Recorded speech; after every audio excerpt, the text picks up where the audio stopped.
Welcome to Shoot the Defense on FNX, and it's our deadline day special. I'm your host, Stel, and I have the pleasure of being joined by host of the Topic podcast, Ben Pearce, and the patron of Sofa Sports News, Harry Timu. Ben, long time no see, mate. How you doing? All good, fella. How are you? Yeah, I'm good, mate. Good, mate. How's the podcast going?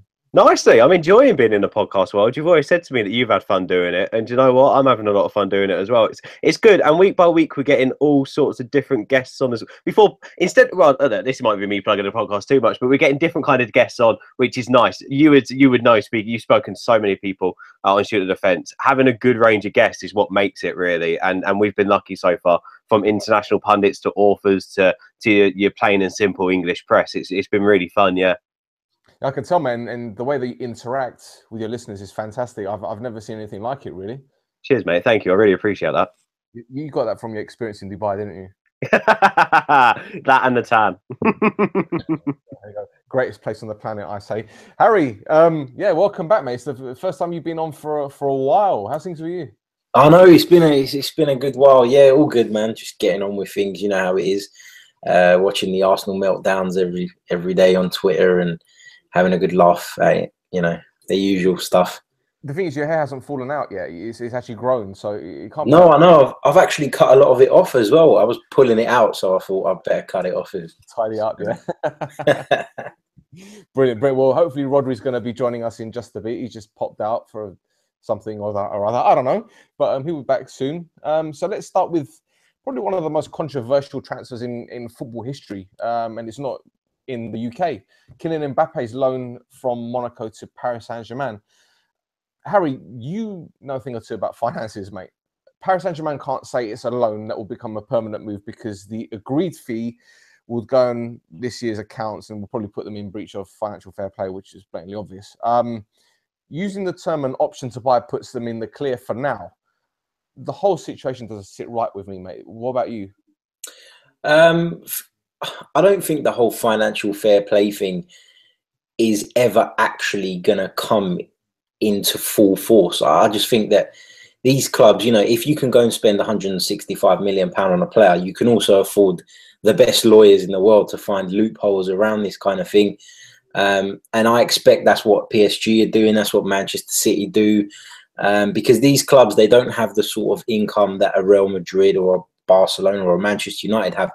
So that's the only way I can think they're getting around it. But yeah, it doesn't sit right with me. And to be honest, when the whole thing was introduced a little while back, I put my hand up straight away and said, you know what, I don't see how you can actually enforce this.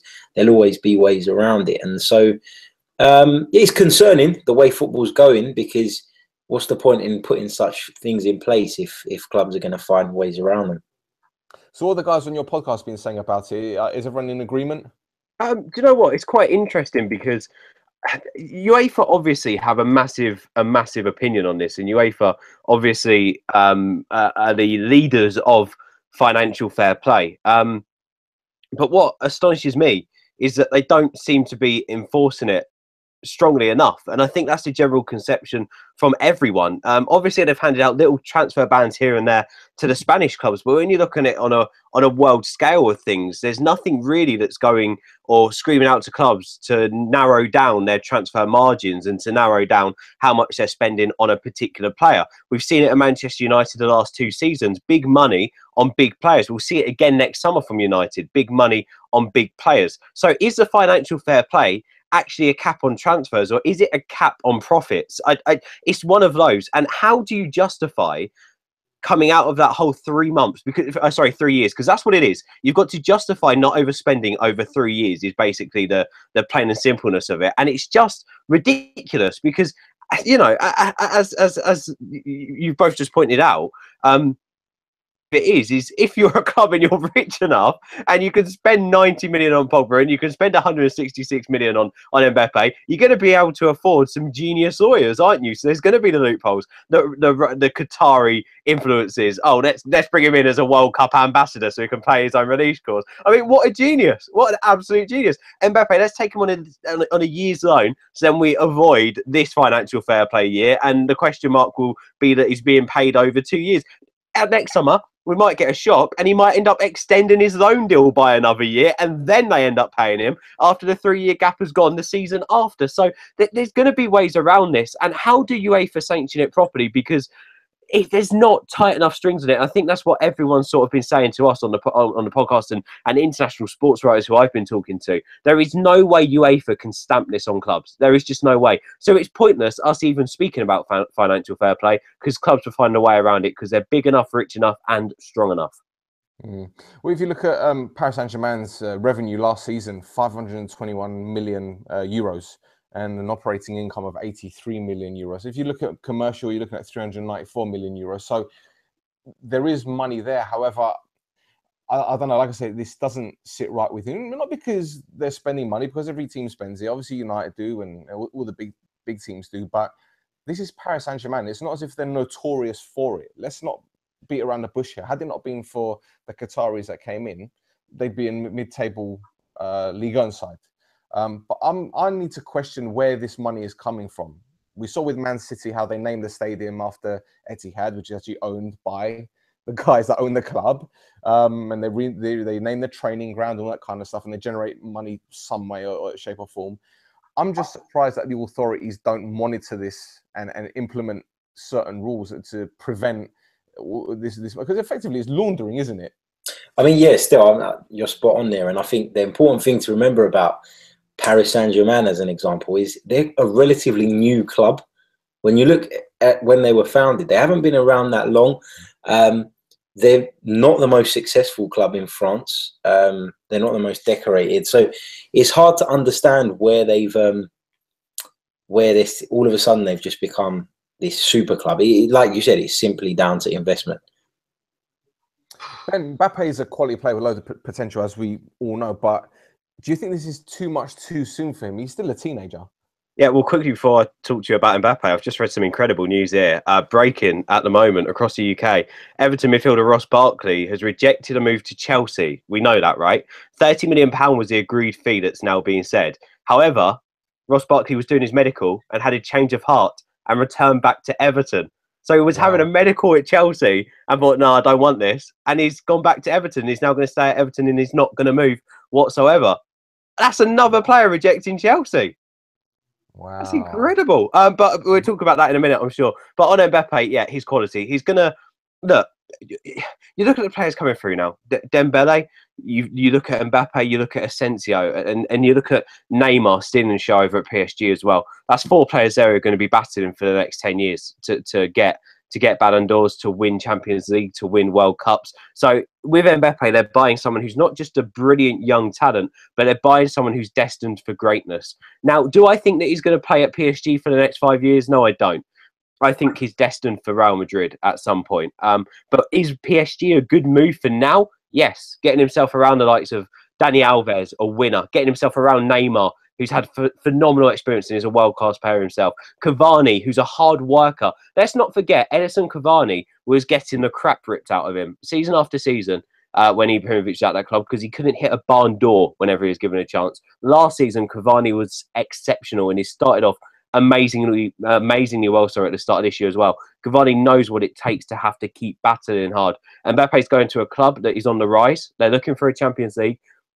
And you know what? With that attack, with the options they've got, with the defence, with the midfield quality and variety as well, he's got a base there, and he's going to be playing for a team that is going to be challenging not just for the league on title. They're going to be challenging for the Champions League without a doubt over the next couple of years. I would question if that's the right move for him, though, because I don't know, as a player who has undoubtedly got talent, and he's shown that in the Champions League as far as I'm concerned, and I do rate him, don't get me wrong, but I just think you could have joined Real Madrid, you could have joined Barcelona, you could have gone to a competitive league and really stepped up your game. Like, Ligue 1 to me is second tier. And, you know, a lot of people often say, you know, go to France, you're going to be playing against farmers every week. And with all due respect, like, without being disrespectful, there are a lot of poor teams in that league. And I personally would have liked to have seen Mbappe go somewhere where he was going to play in a more competitive league, because at the end of the day, that's your bread and butter. Champions League football is great. It's lovely. It comes along every few weeks. Fantastic. But your bread and butter is your domestic league. And I feel he could have gone somewhere with a stronger domestic league. But then where does he go? For me, where does he go? With PSG, at least there's a club there that I said will be challenging for the Champions League, and there's a club there that's buying stars. With Neymar already has started, Dani Alves as well. We forget after all of this, and I think he's probably the biggest transfer of the summer. Dani Alves joined PSG. And Dani Alves, for me, is not just the best right back in the world, but whatever club he's been at in the last 3 years, he has been exceptional in terms of a leader. But Ben, wouldn't you say that Dani Alves is at the complete other end of his career? And I do agree, but I'm just trying to react on in terms of signing the stars and the quality that they've got there. They've got players who are born winners, and if you're Mbappe, Madrid aren't going to buy him this summer because that means they'll lose one of Bale, Benzema, Ronaldo, and they're not ready for that. And Asensio's just coming through. They don't need Mbappe right now. Give it another 2 years, and they're going to be crying out for him. So what a nice step. What a nice step. You're going to go to PSG. You're going to go to a side that is now ready to challenge for the Champions League. If he had come to England, I don't think it would have worked out the same for him. I just don't think any... And do you know what? Manuel Vet said it on the podcast the other day. There's no elite English side right now. There's not an English side that you can go straight away. They're going to win the Champions League. Whereas if you look around France, Italy, Spain, there are clubs there. PSG, you would put money on to win the Champions League this year.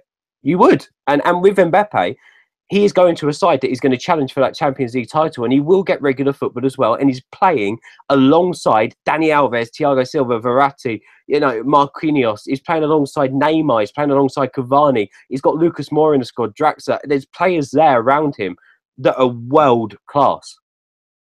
That's the difference for me. Different as well. I think the pressure is different. If he goes to Real Madrid, they're going to expect instant results. I don't think they're expecting instant performances from him. I know he scored 6 goals in 10 Champions League games last season for Monaco, and obviously his name is up in lights at the moment. But I think because Neymar is there, there's less pressure on Mbappe to perform. The pressure's on Neymar now, especially from a commercial standpoint. So, yeah, I think he's made the right move for himself. He doesn't have to learn a different language. He's obviously settled in the country. He knows the country he was born there.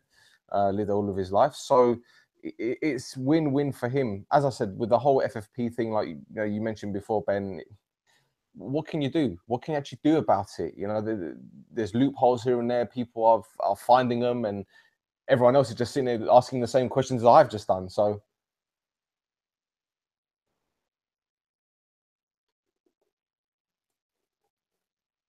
oh, sorry, was that a question? Sorry, I heard you cut out then halfway through. Could you say that again?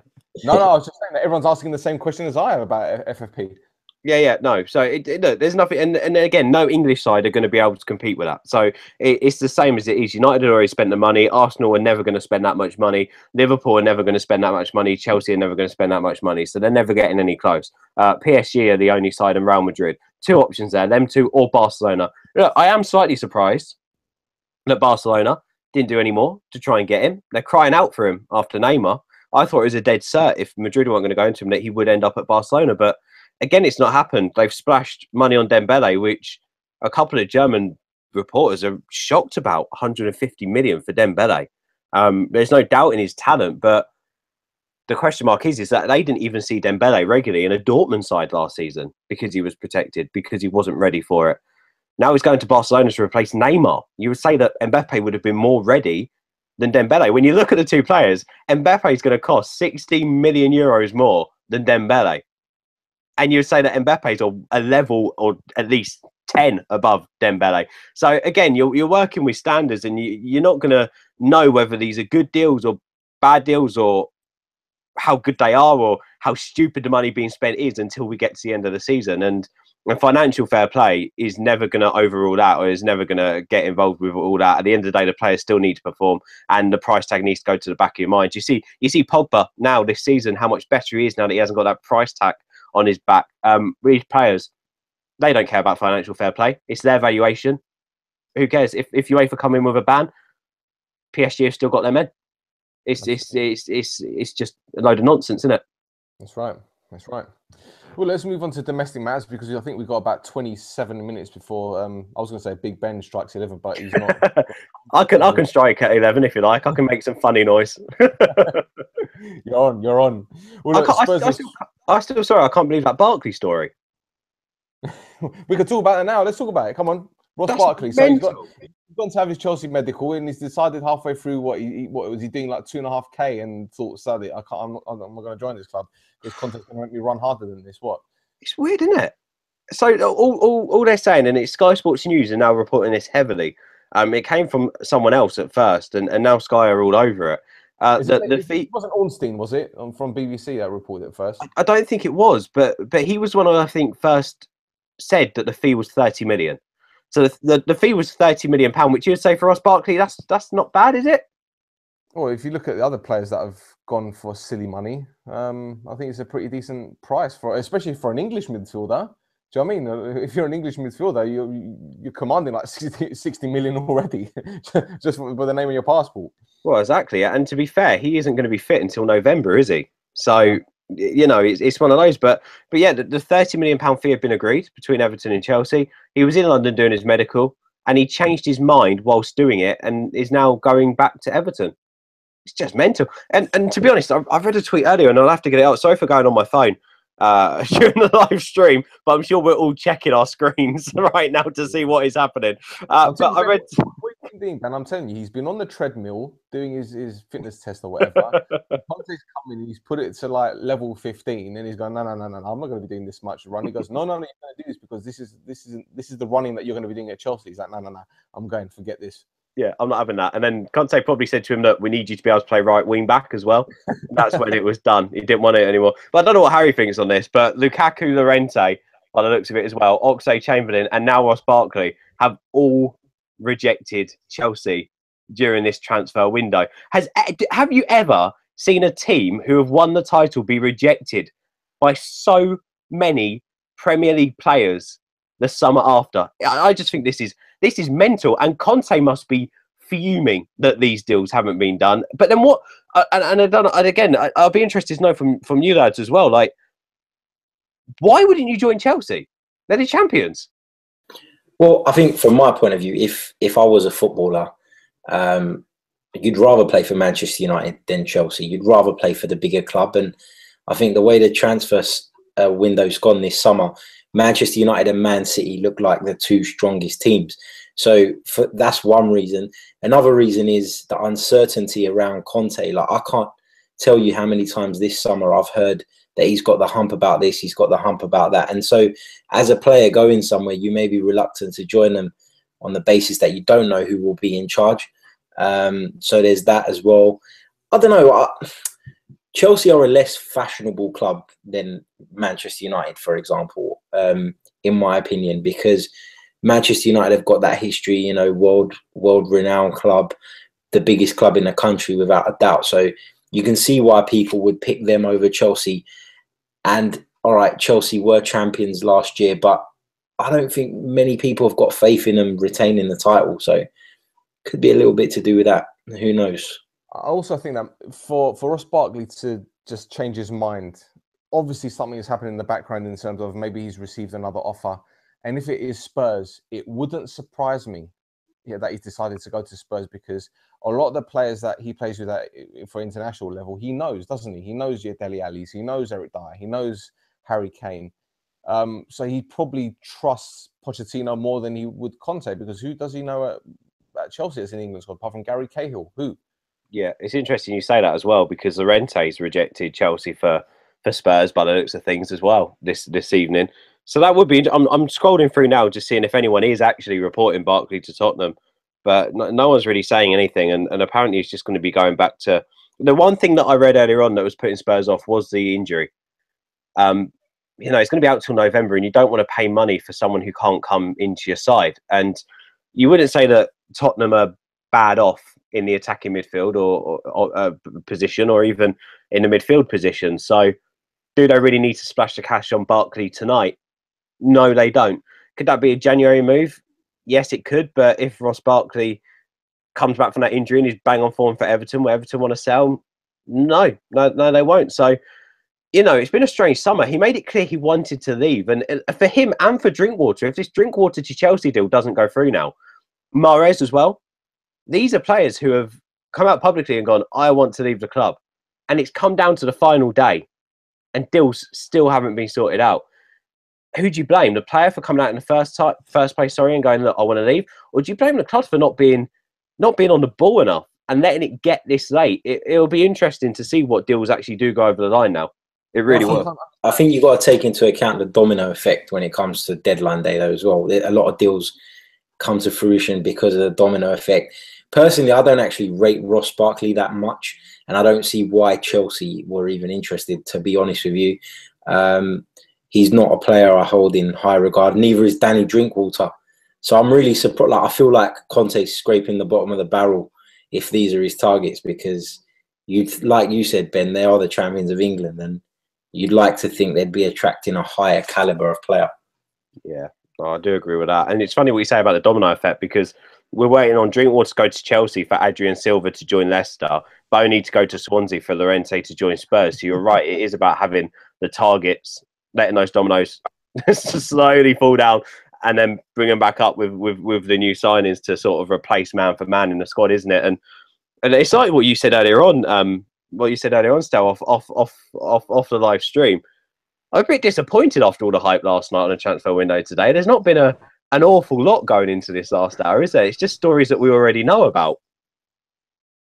That's right. And the thing is, Ben, what I was about to say earlier is that I cannot understand why clubs leave it until the last day. Why can't they do their business before deadline day? What's the difference? I mean, they're going to be paying over the odds now for these players. Teams know that they're desperate. So Chelsea have gone in to sign this Italian fullback from Torino. They've made a £25 million offer for him. Okay, fair enough. He might be a decent player, but how much was he worth 3 days ago? Do you know what I mean? You're looking at transfer deadline day. How much was he worth a week ago? How much was he worth beginning of the season? Yeah. This is what I'm saying. These deals, they should not be done. I mean, I'm not one of these people to say, oh, the window should close when the season starts, because this is the exciting part. But it's silly as well. You're seeing silly fees. You're seeing silly stories. I just can't understand. And this whole Ross Barkley thing, going back to what you mentioned earlier about him being injured. Let's say he goes back to Everton, returns to full fitness, has a good World Cup. How much is he going to be worth next season? If Spurs can get him now for £30 million, let's be honest, they've already wasted £30 million on Sissoko.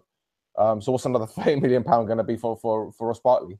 Yeah, it is right, by the way, what you said about Spurs. Graham Bailey, who's a well-respected journalist, has just tweeted that Barkley decided to wait for his Tottenham transfer rather than join Chelsea. And I'm looking on the live stream as well. Robert Palmer's commented with the same tweet as well. So it does look like he's going to be going to Spurs, but maybe in January, which will be quite interesting. And some more news has just been put on this transfer centre thing that I'm watching. Palace aren't done yet. Frederic Renau, who's the Bromby goalkeeper, is apparently on his way for a medical, and he'll be going to Palace on a season-long loan. So there you go. Not a massive name, but it's still a signing. Well, they got rid of Mandanda, didn't they? Well, he went back to Marseille, so they're a keeper light, that's for sure. Yeah.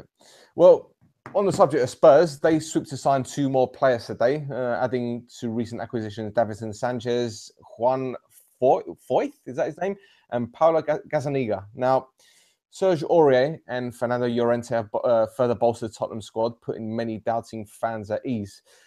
Ben, I think the Llorente move came about a bit of a shock, really, for me anyway, a bit left field. Personally, I think he's probably the best backup possible for Harry Kane. Great plan B as well. Yeah, no, I'm with you on that. I've got to say, I'm quite surprised that Vincent Janssen hasn't gone anywhere yet. There was rumours of that Janssen will be going to West Brom for about 23 million. And if that was the actual fee, then I'm massively shocked that Spurs haven't accepted that and gone, right, go on, off you go to West Brom. But then either way, I think that would also be a great deal for West Brom. 23 million for Janssen, who could still do a job. So, they do need a backup striker, you're right. I thought Llorente would be the, like we spoke about the domino effect earlier on, would be the replacement for Janssen in the squad. And now he's not. You're just thinking about, well, is Llorente going to be a bit part player? Is he always going to be on the bench, or is it going to be Janssen to drop out? Who's going to be dropping out? Who's going to be coming in? Who's the second choice? Who's the third choice? But it's options for Tottenham, and that's what they need. They need different ways to score goals. Wembley's a bigger pitch. Getting the ball out wide and sticking it in the box for someone to head in is a good idea at Wembley, because you've got the width to do that. You've got the space for the wingers and for the right back and left backs to get forward. And with Aurier, he's going to be a great option going forward for them. And Llorente to be in that box as well, to back up Kane or to come on during the game and make an impact, I think is a good signing. He's got the Premier League experience, but he's 32.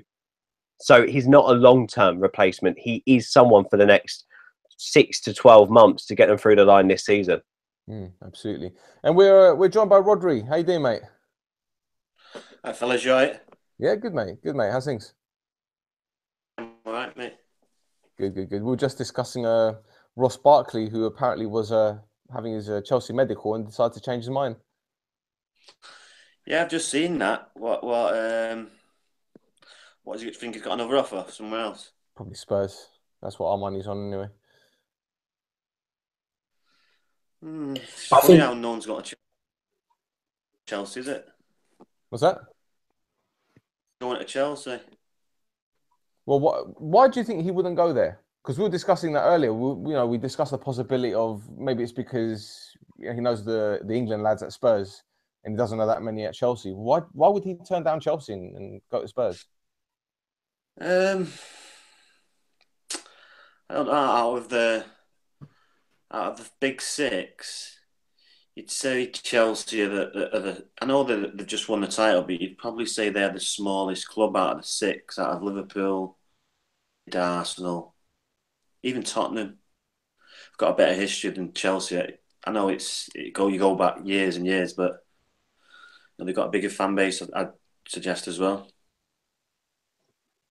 That's fair enough. I don't know. Do you think? I think Levy's lost his checkbook. Over the last 10, 15 years, Chelsea have got bigger, you see, so it might have evened itself up, but I don't know. It's just, I don't know. If it was my choice, I wouldn't go to Chelsea either, but that's his personal choice, isn't it? I think someone's stolen Levy's checkbook or his card or something and then started making all these signings. It's not like him. It's not like him. But I can't think of a reason, and I know I'm an Arsenal fan, so I'm going to get slated for saying this, but I can't think of a genuine reason why you'd pick to go to Tottenham, who haven't won anything in my lifetime. My dad wasn't even born the last time Spurs won the league, so that says it all. But Chelsea have won European Cups, Premier League titles. I can't see why people would pick Tottenham over Chelsea. Is that excitement? Is it that excitement though, about doing it the first time? Is that what players like? Is it the excitement that they could make history here with a club, or is it even the Pochettino project? He's definitely got something going on there, and as you've mentioned, Stel, the young English lads too. I mean, friends do get together. We've heard in the sort of it hasn't worked out this time, but with Arsenal, the whole Lamar saga, 92 million. The deal with Monaco was done, so they sent Koscielny. And who's the other lad on? It's not Giroud, is it? Who's the other Arsenal lad? Giroud and Lacazette. Giroud, Lacazette, and Koscielny all went up to Lamar's room, knocked on the door. This is why you should come and join Arsenal, and it's not happened. So is it the teammate effect as well? Might have not happened just in the Lamar case, but as you've mentioned with Ali, Kane, this young Tottenham lads, Trippier as well. Could that play a part in getting recruitment into Spurs? It worked with Agent Pogba. It worked with Pogba with Lukaku. But like you say about Spurs getting recruitment, and yeah, they've brought in players in this window, but none of those players make me stand up and say, you know what, they're going to challenge for the title now. None of them do. Llorente is a squad player. He's a second choice striker. Yeah, Serge Aurier didn't cut it at PSG. Let's be realistic. Aside from his off the pitch troubles, he's never really made it. Davinson Sanchez, big fee, don't really know much about him, but you've got to quit, like most players that have come from the Dutch league in recent years, they've not really stepped up. There's obviously a big gulf in the standard. So I don't know, Spurs have made signings and I think they've boosted their numbers and they've got a squad which you need to compete across the 4 competitions. But are any of those players the type of signings that are going to make them kick on to the next level? I would question that. Do you know what my main I won't say gripe, but there's something about Pochettino where I feel that he's not the kind of manager that can coach players at over a certain age. I know he's brought in Llorente, who's 32, but if you notice, a lot of his signings are like early to mid 20s, and maybe it's because he feels that he can't mold older players. You know, they say you can't teach an old dog new tricks. That's the general impression that I get with Pochettino, which is probably why I think he signs a lot of younger players. What do you reckon, Rod?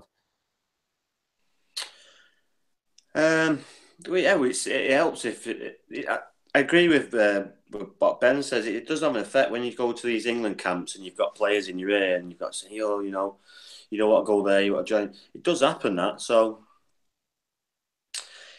but yeah, Pochettino, I'd if it was a player, I'd rather want to play for him and I'd want to play for Conte, and not in a negative way. Just that I like the way the Pochettino plays. Fair point. Fair point. So that would attract me to the club the way he wants to play the football. That's right. Okay, cool. Brilliant. Well, look, believe it or not, there are actually a handful of fans outside the Arsenal club shop in Finsbury Park with Wenger out banners. It's true. Our Arsenal season has been nothing short of a disaster so far. And while they've managed to hold on to Alexis Sanchez, Arsene Wenger faces his biggest challenge, and that's to repair the damage caused by Arsenal's hierarchy players and Wenger himself. Harry, listen, I know you're a massive Arsenal fan. You know, Sanchez, Mustafi and Chambers were linked with deadline day moves. They remain Arsenal players for now. Oxlade-Chamberlain, however, is headed to Anfield in a £35 million move. Lucas Perez joins Deportivo on loan 12 months after joining Arsenal.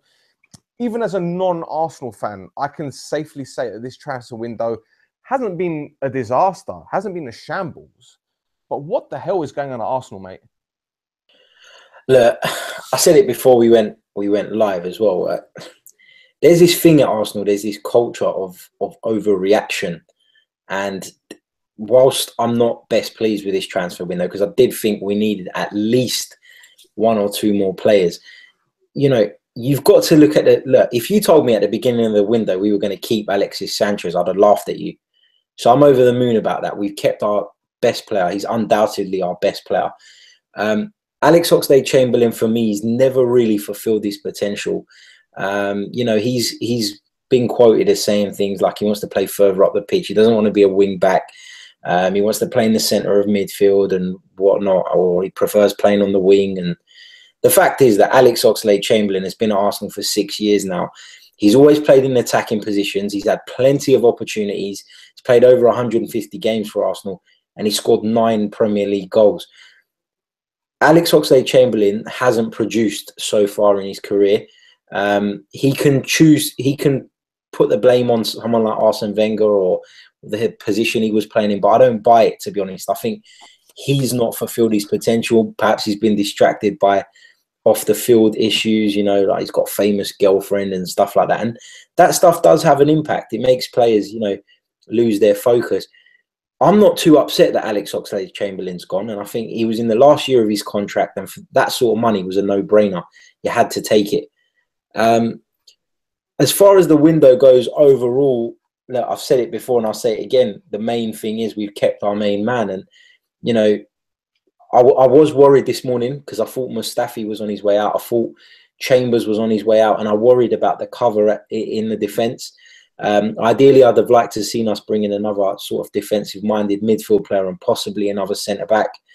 It wasn't to be. But look, we've lost 2 games. We're 3 weeks into the season. One of them was at Anfield. You know, Stoke, we were really unfortunate to lose that. And I just think, like, it just drives me mad seeing the meltdown that you get from Arsenal fans. It's as if, like, we've just been relegated. It's so over the top. And you know what? We're probably going to go and beat Bournemouth next weekend and everything will be back to normal. So, look, it's not the greatest transfer window, no doubt about it. I'd have liked to have seen more additions, but I'll say it over and over again. We've managed to keep our star man. And to be honest, that was the main thing. Okay, so talk to me about this Lamar deal then, or this alleged offer from Arsenal. I mean, there was the story that Sanchez was close to joining Man City because there was a £55 million bid tabled, and then Arsenal made this £92 million offer for Lamar. And the next thing you know, nothing's happening. Both players are staying at their respective clubs. I guess you kind of accepted the fact that Alexis Sanchez was going, so it was inevitable in your mind. But when you heard about the offer for Lamar, what was the first thing that came into your head? First thing that came to my head was, in July, you weren't willing to pay £50 million for this player, and in August, you're offering £92 million. That's what came to my head. It's the Arsenal logic. Whoever does our transfer dealings is a complete and utter amateur, because, you know, there's another, you know, Kieran Gibbs a few weeks ago, we rejected a £10 million bid and we end up selling him for 7 million. It just feels like it's just all so unprofessional. And look, I'd rather keep Sanchez than sign Lamar. And I say that because I know exactly what Sanchez will bring to the team. You don't know with someone like Lamar. It could be a bit of a risk. We were talking about Mbappe earlier. Lamar is a young player as well. Lamar is someone who just broke onto the scene last season.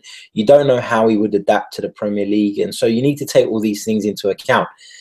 I genuinely believe Arsenal made that offer in fear of losing Sanchez. And as soon as they realised that they couldn't get that deal done, or it wasn't feasible, wasn't going to happen in time, then they pulled the plug on the whole Sanchez thing. And you know what? As an Arsenal fan, it's nice to see the club actually putting themselves first. Because I was saying, like, you know, I know there's still like 15 minutes left, but I wouldn't have been surprised if at 10:30 Arsenal came out and said he's on his way. So there's always that fear with Arsenal. The ownership quite clearly are in it for the money, and you always worry that they'll look after their pocket before they look after the team. So look, not a great transfer window, but I'm pleased we've kept him. And you know what? We didn't sign Lamar, but am I that bothered? Not really, because even if we did, I don't think he was the type of player that this team is missing. Yeah, I know what you mean, mate. I know what you mean. The thing is, when I look at the Arsenal squad at the moment, you got rid of Gabriel, you kept Mustafi, which I guess is a positive, because a few days ago he wanted to leave. Is there a sense that Wenger is kind of like cutting out the weeds, so to speak, pulling them out?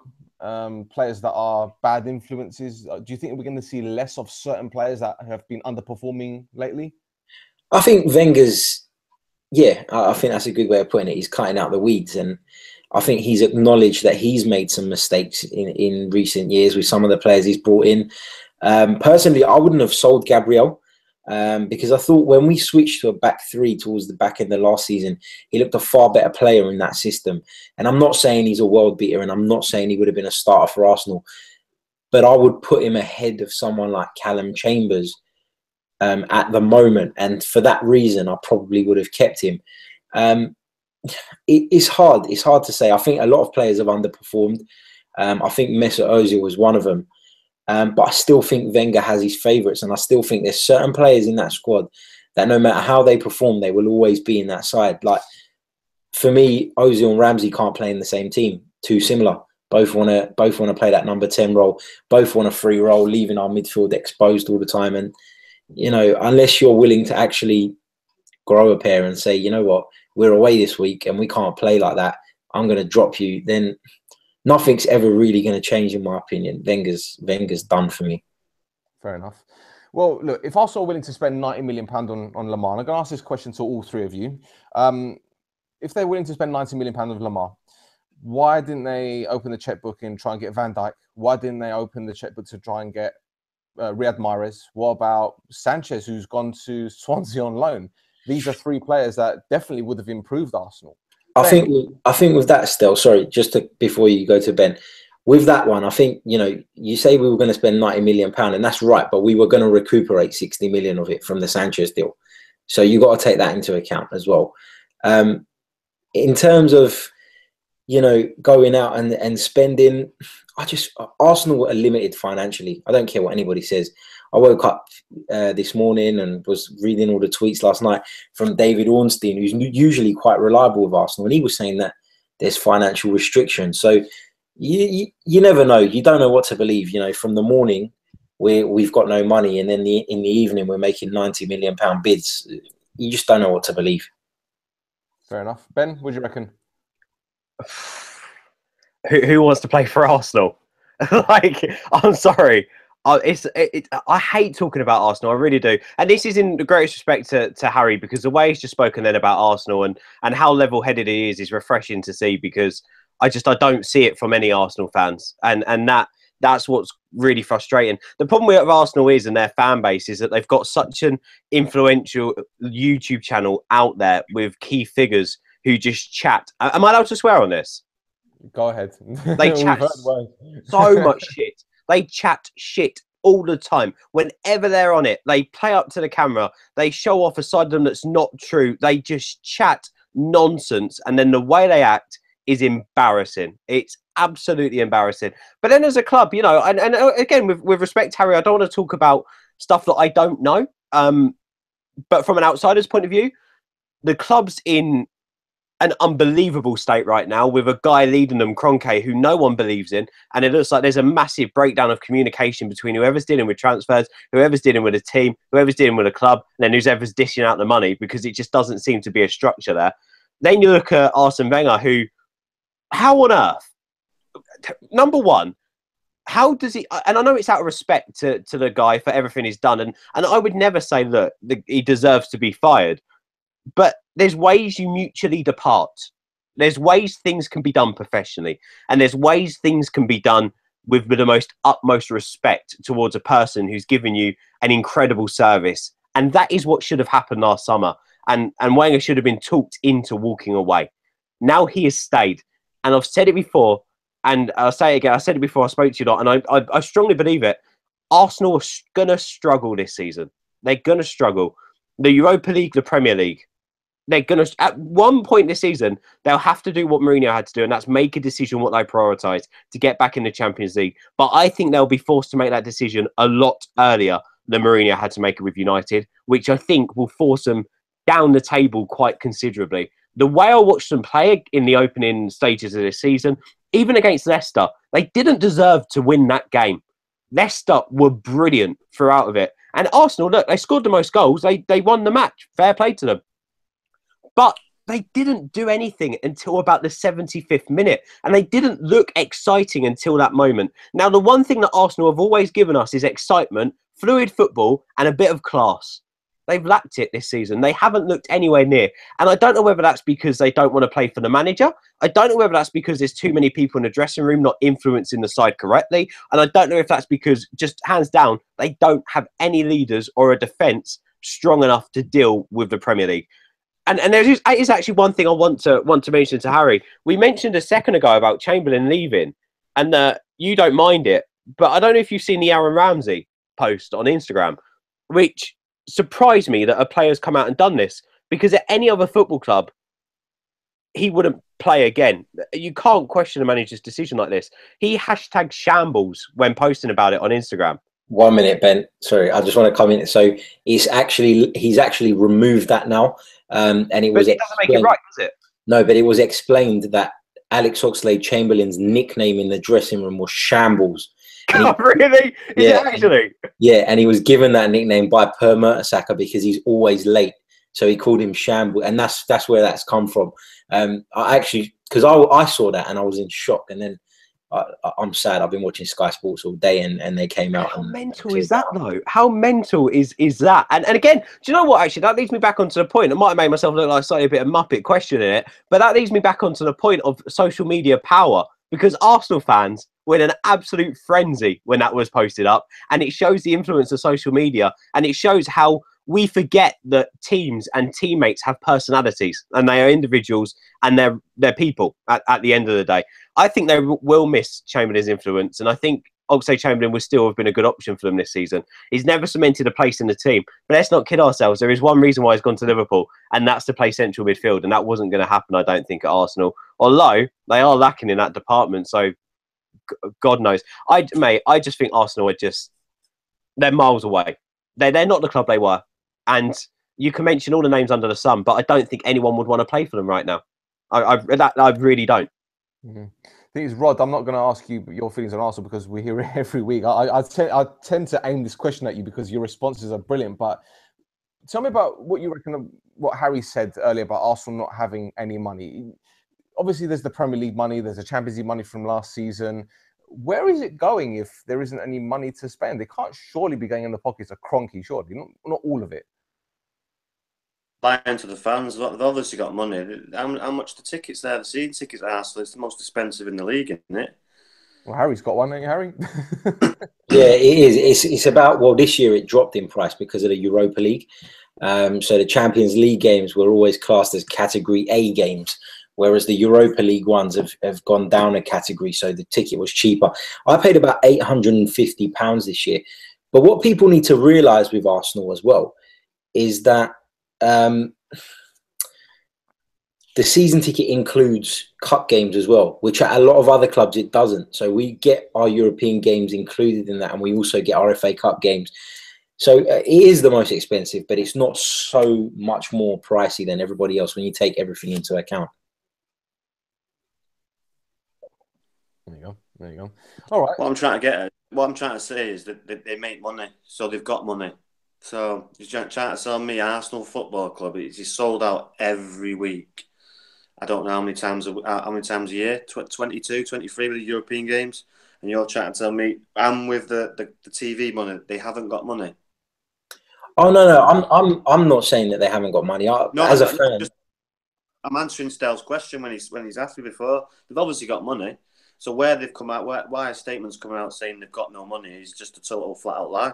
Because they've obviously got it, because they've just offered 90 million to someone.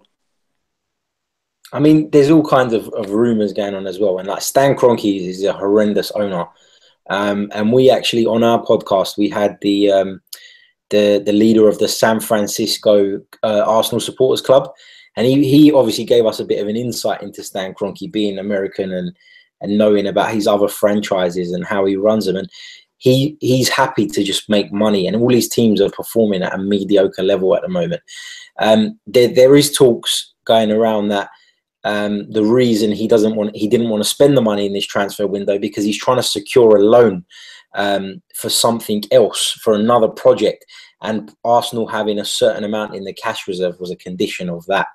So I don't know how true that is. So he's basically using Arsenal as an asset. Which that's what football clubs are to owners. Now, you just got to look at the Glazers for that. That's what we are. We're an asset. We're a money turner. All football clubs are that. But on a less depressing point, do you want some transfers that are done?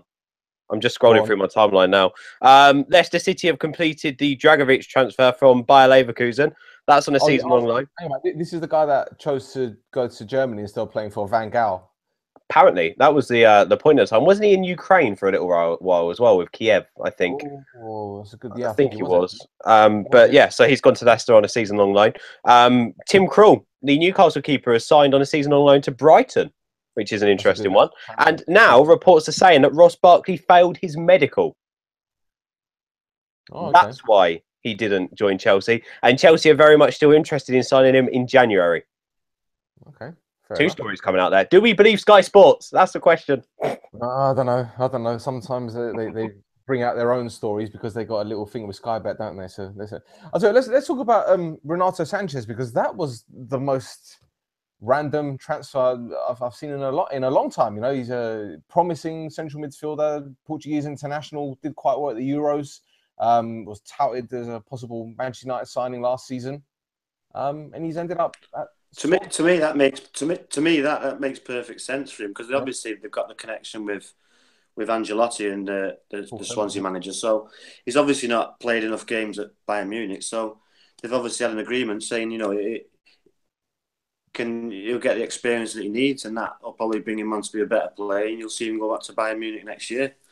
If he went to one of the big clubs like Arsenal, that they've got a million number 10s or a million midfielders like him, he won't get as much game time. So probably at Swansea, you'll see him play every week, and that'll probably progress in his development.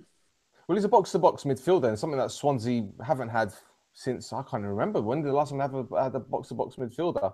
I can't remember. Sigurdsson, he wasn't even box-to-box. So he'll give them something extra. Ben, you've seen him a few times. What do you make of this kid's physical ability? Because I don't think he'll have any problems adapting to the Premier League. Do you know what? Rodri could probably come off the back of me saying this. I think he'll know a lot more about players' mentality and the mindset for a young kid as well. He had a very poor, and when I say very poor, he didn't make the starting lineup at all, did he? I think apart from one game for the Portugal under-21 team. This was after starting the Euros for the first team last summer. And he didn't look great whenever he came on the pitch. He looked fatigued. He didn't look composed on the ball like we've seen before. And he didn't look like that star player that we all thought was going to set the world on fire. And Roger, I don't know, do you reckon he can pick that confidence back up? Do you think that will... Because that's a drop, isn't it, in terms of a performance style from what we saw last year at the Euros for the Portuguese first team to not even competing in the under-21s. That's severe decline. It is, but that might be the mentality of the lad. That he might have just been, you know what, I don't need. I'm too good for this. But it's the wrong attitude to have. But he may have took that line, but I just don't know. It's a tough school to come to the Premiership and to play, and you'll have to be and very fit to last the English game. So it'd be difficult, but he's got potential, and he's obviously the manager will know a bit about him by speaking to Ancelotti. So just have to wait and see. But that under 21s game, I don't know. It really should be shining in games like that. So attitude on, or maybe just down in confidence. And I don't know. Yeah, I think Paul Clement, you're right about him knowing his Ancelotti collection.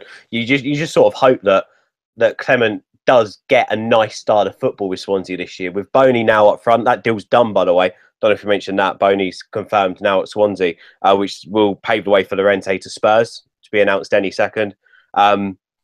It's very, very interesting to see whether he can play the football that he wants to play. There's no doubting Clement's talent as a coach. He's severely talented. Can he cut it now as a full-on manager? We'll sort of have to wait and see, but I hope so, because some of them, to be mentored by Carlo Ancelotti, boy, that's some experience, isn't it? That's wicked experience. And Sanchez now gets all that with Paul Clement, and he's had it with Ancelotti already. So let's wait and see. I don't know. There are rumours that there is an option to buy.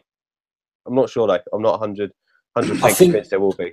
I think Sanchez just lost his way a little bit, to be honest. Young player, got the move to Bayern maybe a little bit too early in his career, and just lost his way a little bit. But hopefully it works out for him. I actually like Clement.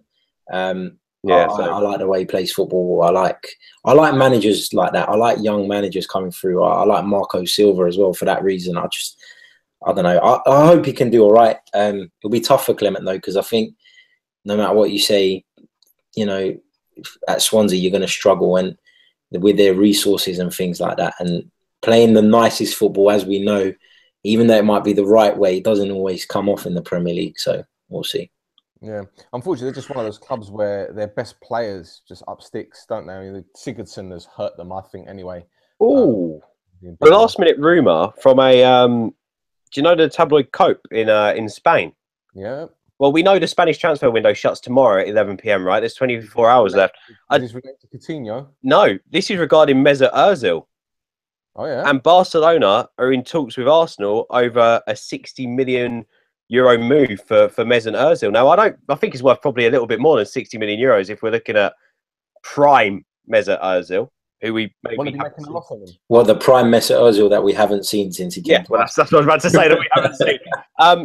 Not a bad price, but you haven't bought anyone in. You can't let go of Mesut Ozil now, surely. But they've got another 24 hours to get that done, if it's possible. So there's one to keep an eye on. I hope not, but again, it's the same situation. Will the board look at him and say, he's got 1 year left, let's cash in? Don't know. There you go. Well, look, what about Oxlade-Chamberlain then? Because we haven't really spoken much about him. Rod, how well do you think he will do at Liverpool? Oh, Rod's gone. He's probably gone to let the cat out or something. I'll answer that. It's a weird transfer all round. I don't understand why Arsenal have let him go. I don't understand why Liverpool brought him in. But then I said the same about even if Lamar had signed for Liverpool, and that was never going to happen, by the way.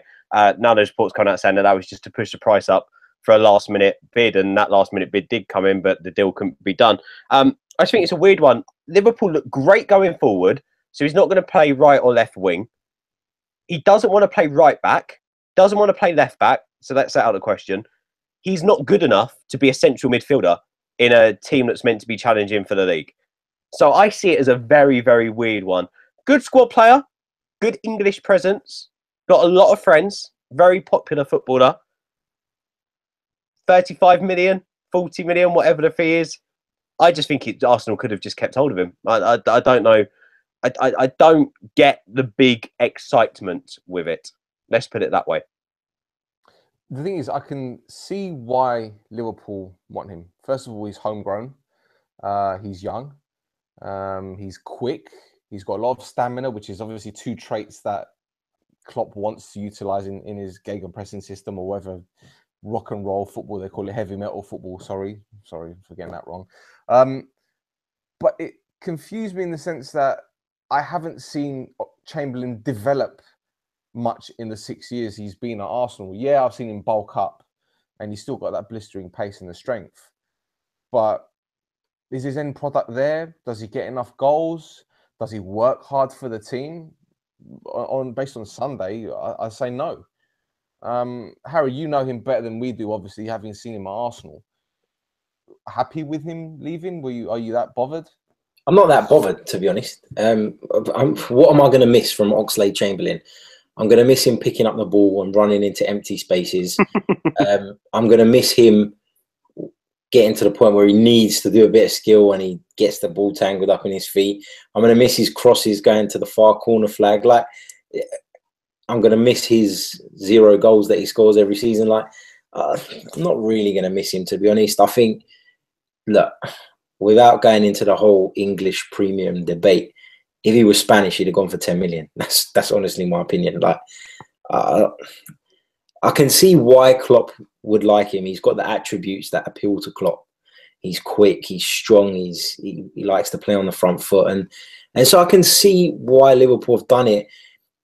I think Liverpool have taken a bit of a risk, though, if they're planning on converting him into a central midfielder, because he's only ever played a handful of games there. And to go and spend £35 million on someone who really and truly doesn't know the position seems like a bit of a risk for me. I don't know.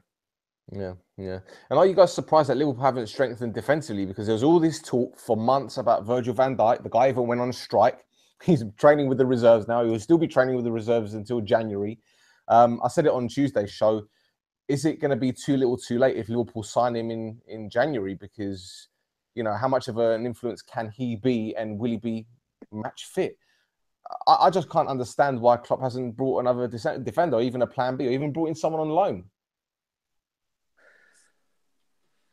I actually agree with Jamie Carragher, actually, when he was on Sky Sports. You know, when he had that heated debate with Redknapp about, you know, bringing in defenders. I actually agree with him.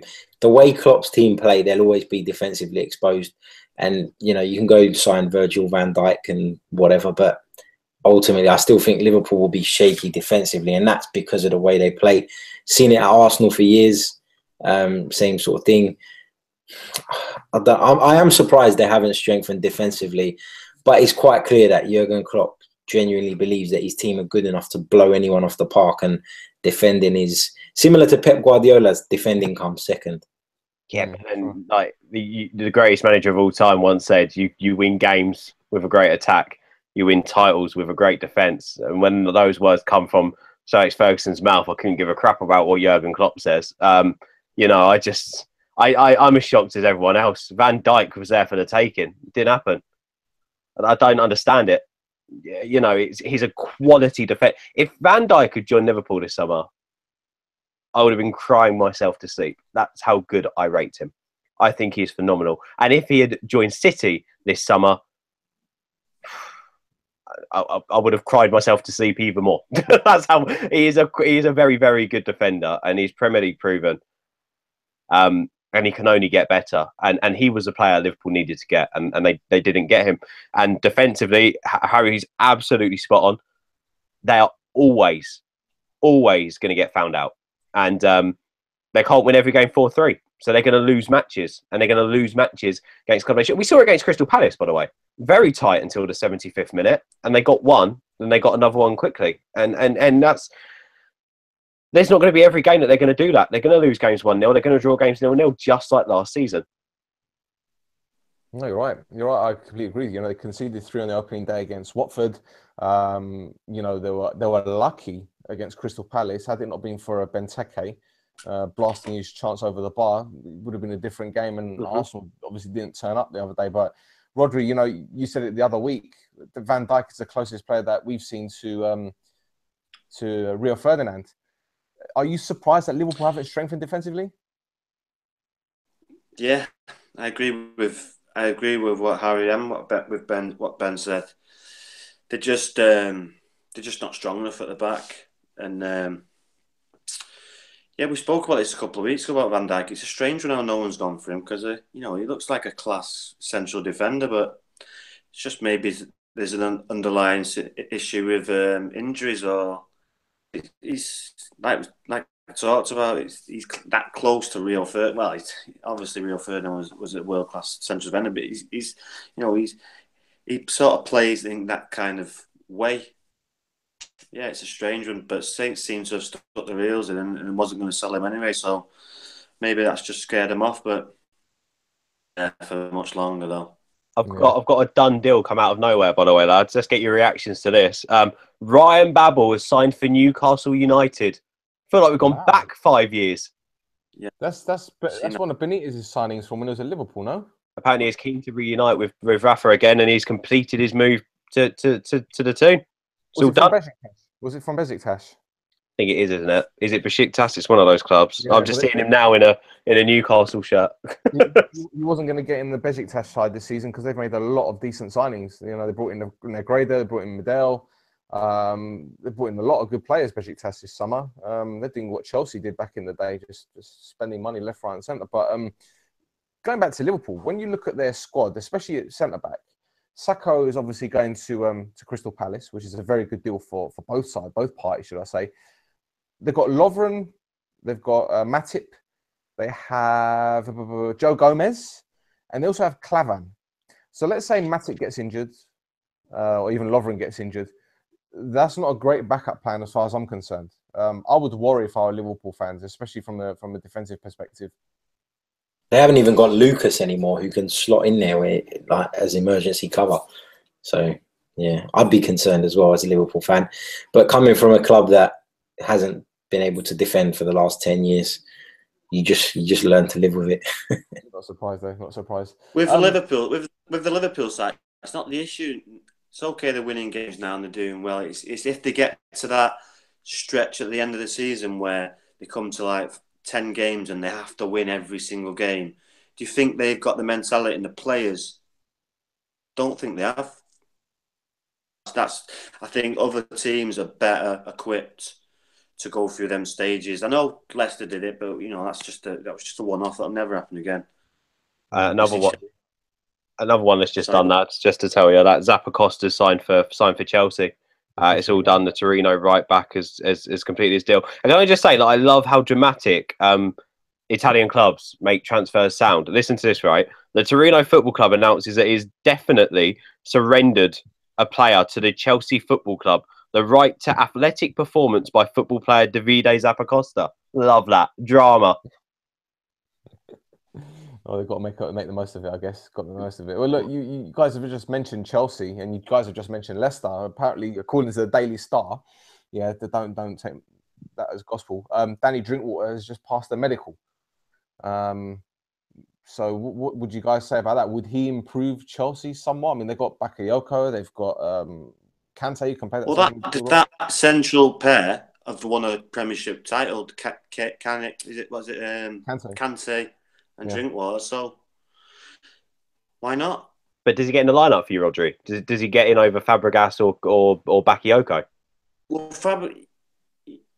if they're going to play a free, then yeah, definitely, because Fabregas is okay going forward, but he's not so good going back. More likely than not, he would play more, because I don't think Fabregas is Conte's cup of tea, even though he's a fantastic player and an offensive player. But does he go the other way? I think he does. So it's interesting. It's really interesting. Go on, mate. Carry on. Rodri, do you not think, though, that Antonio Conte's formation allows you to have one of your central midfielders be a bit more sort of advanced? Because playing with the three centre-backs, and David Luiz often steps up and kind of fills in that gap, and then you got Kante who can run all day. And I personally think that Danny Drinkwater isn't even fit to lace Cesc Fabregas's boots in terms of ability and quality. And that's coming from someone who severely dislikes him for leaving my club. But, I just think that Fabregas is a different level of player. Like I said about Tottenham earlier, Drinkwater for me is just a squad player. It's not an improvement on anything. I don't think Ross Barkley would have been an improvement to what Chelsea have already got. I feel like they're just signing these players to make up the numbers. Like, I don't know. Drinkwater doesn't really... he doesn't jump out at me as a top addition to that Chelsea side. I think they've already got. You say that, but he's a Premier League winner. You've got Ramsey, you've got Ozil. What they want? They've got Yeah, nothing, but I mean, so yeah, but no. But as a player, he would play more than Fabregas. I know if we're talking about individual players, Fabregas is a better player, but is in a team. For me, in Conte's team, I think he'd play more than Fabregas. He's not this type of player. I think Drinkwater is exactly just like you said there, Rodri. I think Drinkwater is exactly the kind of player that Conte wants. He works hard. He does a job. He does the donkey work. Yeah, but is he? Is he really, or is he just a player they're bringing in as a squad player who pushes up that British quota? He's a player. They had to sign an English player before the deadline day because they would not have passed the Premier League regulations for the British players in the squad quota. They had something like 3. Yeah, they could promote 1, but they have to have, is it 5 or 6? So they had to sign someone. I just see him as that type of. He was the best of a bunch, I think, for me. And that's my personal opinion. One of our guys, Dan DeLuca, on our podcast, he actually said this a while ago as well. Danny Drinkwater owes his England caps to Kante because without Kante being next to him, and I genuinely do believe that, like, Kante carried him. I genuinely believe that. Like, Drinkwater didn't impress me last season, not at all. So why all of a sudden, like Roger, you said as well? Sometimes these players go unnoticed. Like you'll see in every game at Old Trafford or United play this year, Matic will go unnoticed, but he hasn't. He's got so many plaudits this season, Matic. I don't know. I'm not sure on that. I do sort of agree with you, Roger. Once upon a time. Pardon? Sorry, Roger. I was going to say I would agree with you that once upon a time that was the case, but I think Carrick's changed that. I think Michael Carrick and maybe Paul Scholes towards the end of his career sort of changed that underlining midfield role that wouldn't usually get the plaudits to suddenly start getting the plaudits, especially at the end of the Scholes era and the start of Michael Carrick really getting the recognition he deserves. I think that's. I've got a different sight from it because I've seen Danny Drinkwater grow up for the Man United days. So I've seen him play since he was 16, 17, 18. So I know what type of player he is. And then to go to Leicester and then to win a Premier League. So I do think, Kante helped him, but I still think he can improve Chelsea's side and he would do a better job than Fabregas, both aspects. There you go. So I'll tell you what, Andre Silva, that fella from Barcelona, apparently he was meant to come over to play in the Premier League. No one wanted him. Can you not see why? Andre Gomez, isn't it? Andre Gomez, sorry. Andre Silva. Oh, sorry, it's just done. I was thinking about the bloody guy that was Adrian Silva. Well, actually, Adrian Silva, they've Leicester have asked the FA for a 2-hour extension for that Adrian Silva deal to get it over the line from Sporting. And Spurs have announced the signing of Llorente. We knew it was going to happen, and it has got over the line. So they're done deals, and that's what's going on there. And Boney's just been 100% confirmed as well by Swansea. So there's still a lot going on. It's weird the whole Barcelona thing at the moment. Barcelona, I've said it on the podcast. I'll say it again. They're a club in decline. It's not a team in decline. It's a club in decline. The weird thing about Barcelona is there's no freshness in their side right now. There's no one really who you would say that in that side who is the next big thing.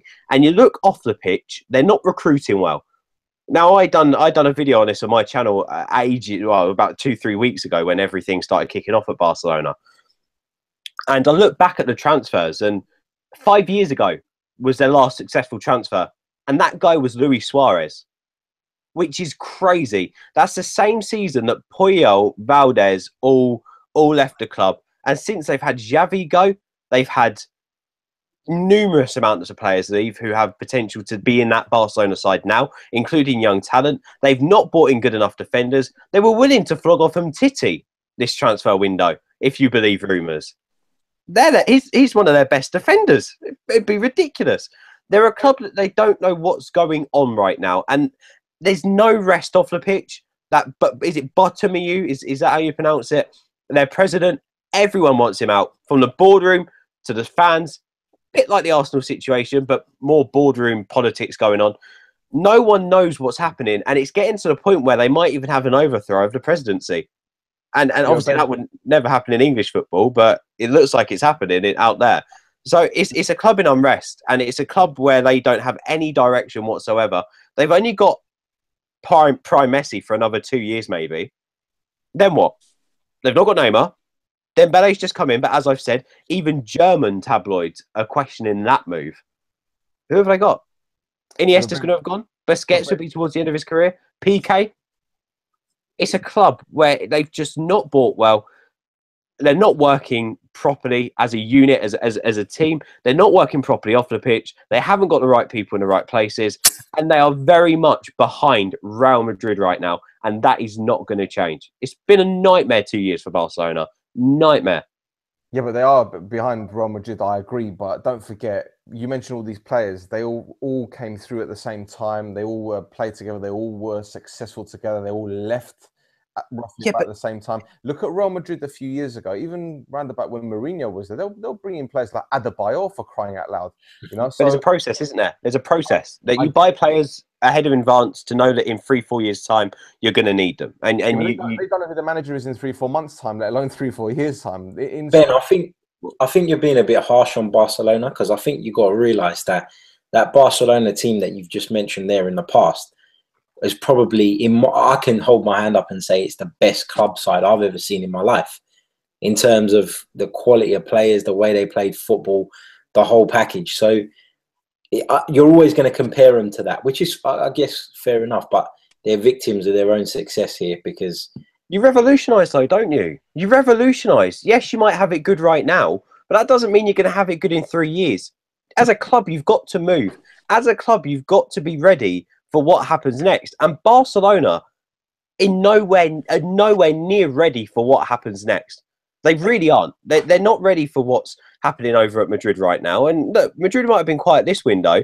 They're going to be busy next summer. I can absolutely guarantee it. And they've got a sense of chemistry. They've got a couple of other lads who are Varane, who's also coming through over there. So they've got a solid unit. They've got a solid spine. That Barcelona spine, there could be 3 players in that side retired within the next 2 years. That's the way that team's going. And there's no one to come in. The only player you would have said who could have come in, and we forget, by the way, Suarez is 30 next year as well. The only player who was really revolutionising Barcelona was Neymar, and he's not there anymore. He's not there anymore. I think they took that front three for granted. Let's be 100%. Messi has been carrying them for years. And I said this weeks ago. He's been carrying them for years. Without a doubt.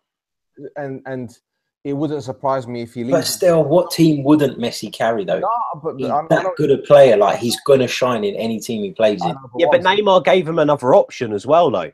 That was the best thing about Neymar, and with Suarez in there as well. They had 2 other players in there that gave you other options. Messi has been a constant. Don't get me wrong, he has been an absolute constant. But now they've got Suarez or Messi, and that's it. And that's not enough. Busquets is always going to do you a job holding. He's always going to do it. But he's got another 2-3 years left, and there's no one to sort of give him a breather. That's the best way to put it. You name me the Barcelona bench right now. Name me the Real Madrid bench. You could probably spin it off the tongue straight away. You know that Morreal's going to be on it. You know that who's playing in goal at the moment. It'd be one of Bravo or no, not Bravo. Sorry, who's playing in goal for them right now? Stegen. No, that's Barcelona. I'm on about the Madrid keeper. It's bloody what's his name? His name's completely evaded me. Navas. That's it. So you sort of know what they're going to do. You sort of know Carvajal's going to be in and around there. You know Varane Ramos is going to be in the first team, and then you look at the bench. You know they're going to have players on the bench ready to come in and fill those spaces. Lucas Vasquez and Asensio and Bale or Ronaldo. You know, with the way that Asensio's going. Bale might even have to start off on the bench before he gets back in the side. So you know that they've got options. With Barca, you couldn't name one option that isn't in the first team. You just couldn't do it. It just works as cycles, Ben. You know, all the great teams, they're broken up eventually. The great Milan team in '94, they were broken up. You know, Man United in '99, Arsenal's Invincibles, they're all broken up. And there's too much money in football nowadays, though, for that to happen like that. I don't think so. I mean, I just think that you've got that continuity there. When you've got a team and you've got that leadership and you've got that that camaraderie. When it's broken up, it's difficult to get it back. It's not the same. It really isn't the same. I don't know whether you guys disagree, or Roger, what do you reckon? Well, you've got to see these cycles coming and prepare for them. How many times did Alex Ferguson evolve his side? And you've got to obviously see that coming. A good coach or a good manager or a good people upstairs, a director of football, whatever, would see this coming. But obviously they're not, and they're going to be struggling down the line because once Messi retires and a couple other players leave, they're going to be struggling, really, really struggling because Messi has carried them for at least 3 or 4 years now. Obviously, Suarez and Neymar's helped, but Messi has ultimately been the man and pulled them out of trouble when needed. So, yeah, they've got that. Someone have to see this coming and evolve the side, but it's just not been done. They'd obviously said they'll spend big money on midfielders or strikers, but I don't think they'll spend big money on defenders, which is a massive problem for them. Once PK goes, when that was a problem, now PK is going to be going soon, and they're going to be in trouble soon enough. Well, the major criticism has been players haven't been coming through La Masia, but then when you look at teams evolving, I mean, you mentioned Ferguson with United. He retired, and then David Moyes came in, then Van Gaal came in, and now Jose Mourinho's in, and only now we're starting to see United come of age, so to speak. With Barcelona, they had Rijkaard, then they had Guardiola, who was dominating for 4 years. Then Villanova came in for a year.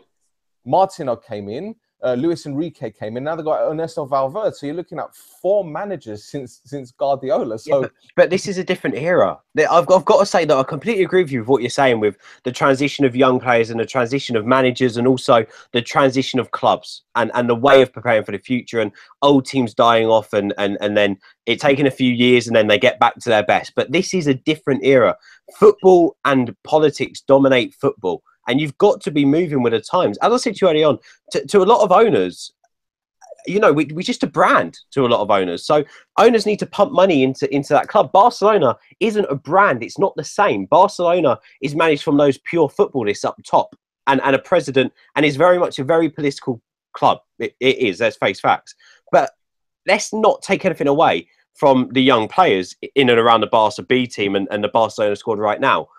But you tell me, just a good player who has come through recently. We have the freaks like Mbappe and Rashford and these guys who are young and they come out the youth system and they go straight into first teams. But you tell me just one consistent good player that has come out of an academy over the last couple of years and he's playing regular first team football. They're not. They're all wonder kids. And that's the difference. Same with Asensio. Asensio hasn't come out the academy at Madrid and just been a good player over the past 12 months for them. No, he's looking like a bloody Ballon d'Or winner in the future.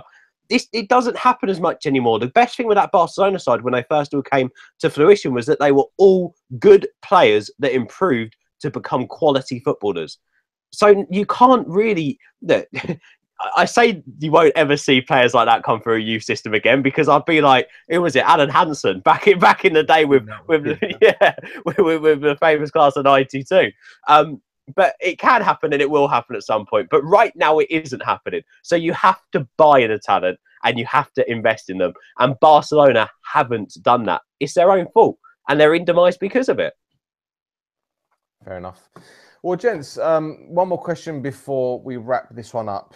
What's been your general opinion of this transfer window, not deadline day?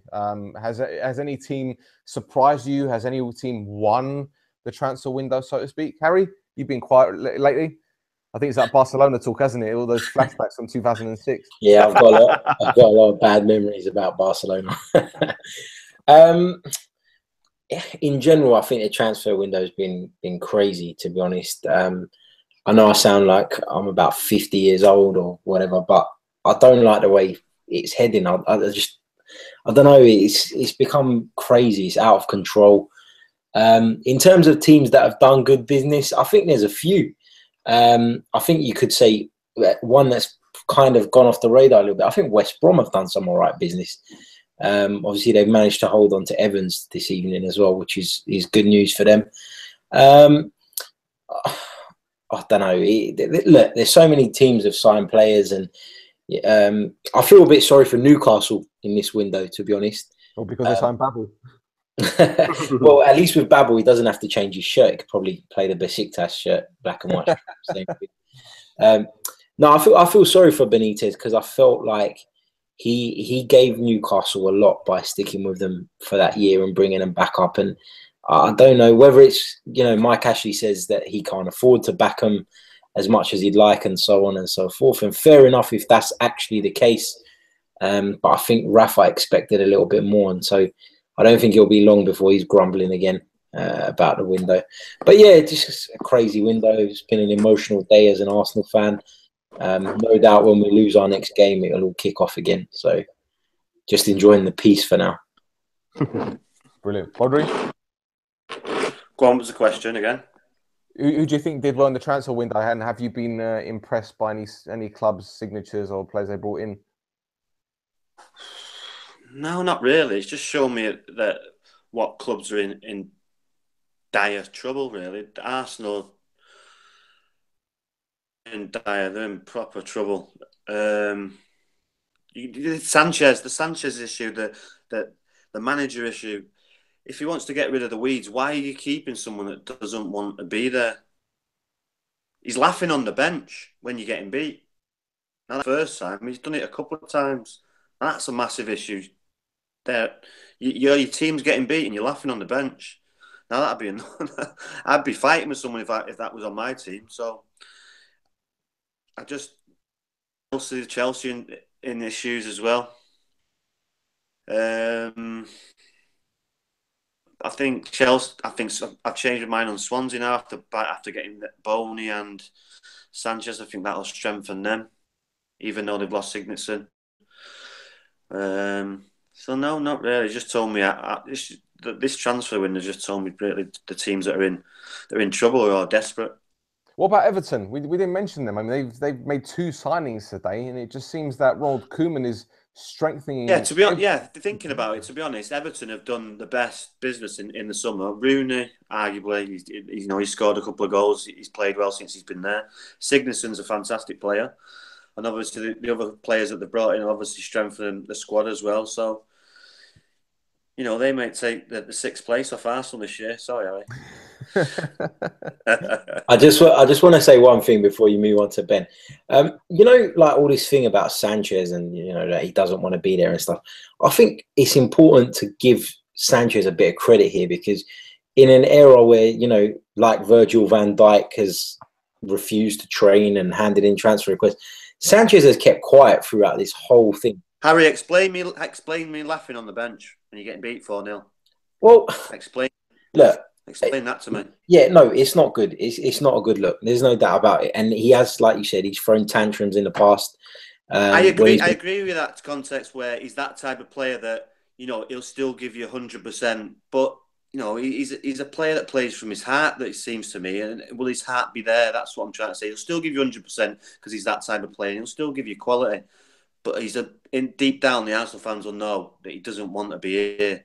Yeah, but to be fair, Rodri, like I know he's not signed a new deal and stuff, but he's not come out and said, I want to leave the club, which is the case with so many others. Like Coutinho's handed in a request, Van Dijk wanted out, he's out, like he got frozen out and stuff.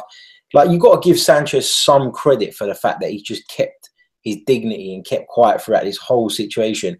And you know what? Because you've got to put it into it. Maybe he's not come out because if he does come out, he'll lose a shitload of money. And then, if he keeps his mouth shut, someone comes in for him with a year left, like City have his £60 million. He'll get his money, he'll get his cut, or he can just sit it out and get more money when his contract. That could be his way of thinking. That's why he's not come out. Yeah, and also, can I also say that, you know what, in these situations now, I still think he will sign a new deal at Arsenal just so they get something from Alexis Sanchez in the summer.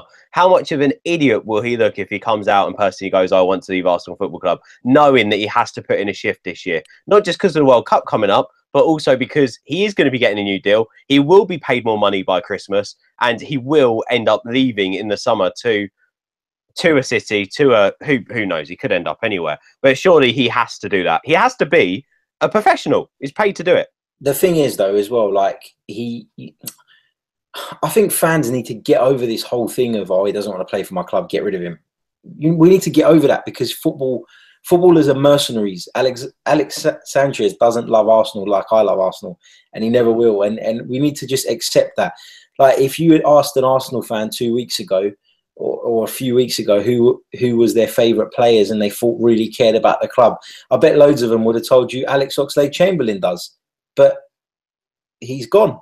He wanted out. Like, so you don't really know. Like, I'm glad he hasn't come out and said that he wants to leave and caused a shitstorm on top of the troubles we've already got. So for that, I just wanted to give him a bit of credit, because if he really wanted to, I'm pretty sure he could have forced this move through if he was really, really, really, really against staying at the club. You know, if I was an Arsenal fan, the last person I'd want to leave the club is Alex Sanchez, because he's by far your best player. So hopefully you do keep him, because you need him. Exactly, and I think it was before you come on, Rodri, but that's what I said when we was talking about the transfer window. You know, it hasn't been great for Arsenal, but the priority was to keep Sanchez, as far as I'm concerned, and we've done that. So, can I just say we've been done? Ryan Babel hasn't gone anywhere. We've been absolutely done by a joker. Ball Street done it earlier on their live stream, and no, Babel's not gone to Newcastle United. That's hilarious. Well done, lads. Fair play to you. Fair play. No, I think you need some different reporters, man. Was it Flav or was it Martin? It's a smaller one. It was a midget out of both of them. It wasn't Matt, was it? No, Matt's pretty cool. Yeah, I'll have a word with Matt. What are they doing? No, to be fair, like, it wouldn't surprise me if it happened, because stranger things have happened in the Premier League. No, but if he goes at the end of the contract as well, they've just lost 60 million. Mm-hmm. They've got to think of that as well. So it's a massive amount of money to just throw away over a year. But I think as a fan, like, that's what we've been so frustrated about, that it's always been about the money. And I don't care what Arsenal's bank balance is. I really don't. I want to see Arsenal perform on a pitch. Even if Arsenal had 300 million in cash reserves, they're still going to charge me the same price for my season ticket. So, well, then you could go to the owner. Then it's bad business, but he's putting the club first. You couldn't think of that. Yeah. Well, if you put things into perspective, it's World Cup year. He can leave on a free in January, or he can sign a pre-contract agreement and probably double his money and get a big signing on fee. See, playing devil's advocate. What if, like, Arsenal come Christmas 8th? Do you think he's going to want to sign another contract, and is dismaying the club, and he's going to be off in January? Then it's going to cause other issues in the club to the end of the season. So hopefully, you're up there, because if you're not, come Christmas, when it comes January, he can sign a pre-contract with someone else. Maybe I'm biased, but I really don't see Arsenal struggling as badly as everyone thinks. I just don't see it. I still think they'll be fifth, fourth. I don't think they do. It's just, it wasn't I've never seen. I've seen them play poorly before, but the amount of players that just looked disinterested on Sunday was, and you're playing at Anfield. It's one of the meccas of English football. Great atmosphere, and some of them just didn't look interested. Some of them were just turning away and not even looking. There's nothing, was there? There was not even. It was worrying. It was worrying. That was just me as a neutral thinking, wow, what's happened to this Arsenal team? Mm-hmm. Arsene Wenger on the bench, Steve Ball on the bench, nothing, no one standing up, screaming and shouting. Both of them looked lost, and it was just like, from a neutral, looked worrying. So being an Arsenal fan, it would have been tough. By the way, before I talk about my transfer window, seeing as Harry's an Arsenal fan, I haven't actually got to ask an Arsenal fan this question before. So just quick, Harry, I've got to ask it for you. Do you think Steve Ball just sits there like a quiet child when they do defensive training? Because surely Steve Ball can't have a say in what goes on defensively at Arsenal. Well, I think Arsene Wenger is very clever in his appointments, and he had Pat Rice there for years, who seemed like a bit of a, like, with all due respect, I love Pat Rice, Arsenal legend, but seemed like he was a bit of a yes man. They even had the same haircut, for Christ's sakes, for God knows how many years. But yeah, I think Wenger dominates that bench. He does what he wants, and he only appoints assistants that will go with his way. And you've seen it with other players, like Tony Adams wanted a crack at working at Arsenal, maybe not as the assistant manager, but he didn't want to know. Thierry Henry came and done some coaching, and then he was told, you either do it my way, you do what we're doing, and only that, or you've got to go. So he went. And it's happened with a lot of people. I think Wenger surrounds himself with the kind of characters that will kind of just let him get on with it. And that's one of the problems. But that's a topic for another day. Yeah, it's interesting though, isn't it? Do you want my transfers still? Go ahead. Actually, as soon as I'm on this transfer window thing, I'll just give you a couple more that have gone through the line, should I? My sources, tomato ketchup Heinz, said that Vincent Janssen is about to join Brighton. We spoke earlier on about Llorente coming in and what's going to happen to Vincent Janssen. Well, it looks like Brighton, right at the end of the window, have managed to get some time to try and push this deal through with Tottenham. Palace on the verge of signing Umar Niasse from Everton. That guy went there and was apparently brilliant and has done naff all there. Did well for Hull last season. Yeah, he done all right, didn't he? But you can't say that. You can't say that he'll be enough to keep Palace up, can you? I worry a lot about Palace this season. I really do. Be back up to Benteke. Yeah, could be. To be fair, I always forget that Benteke plays for Palace. I don't know why. I think it's because we don't talk about him as much. But yeah, anyway, talking about transfers. We've spoken way too much about Arsenal in this show, so let's chat about Manchester United, shall we? I think we've smashed it this window, and I really do. Lukaku has again oozed the class tonight for Belgium, another hat-trick for him. But it's not just Lukaku's goals, it's his hold-up play. It's his whole... I said one of my main things with Lukaku is we don't know if he has a big club personality. And boy, does he have a big club personality. He's replacing Zlatan in some fronts between now and December. Well, between now and January even possibly. And even past that, I still think he'll start.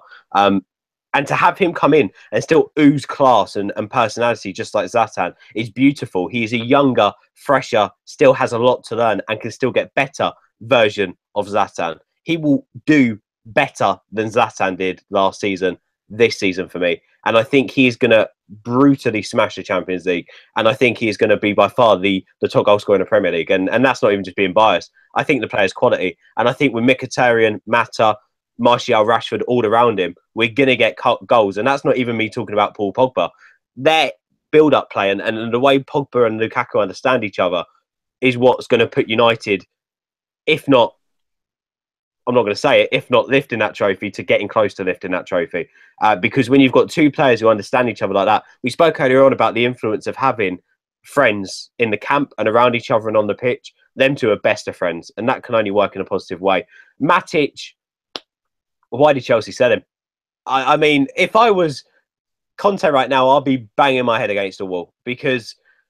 No, we talked about Drinkwater earlier on. Drinkwater wouldn't get anywhere near that Chelsea side if Matic was in there. Last season, Matic was just as good as Kante, but didn't get the plaudits because Kante is Kante. Matic is a phenomenal footballer.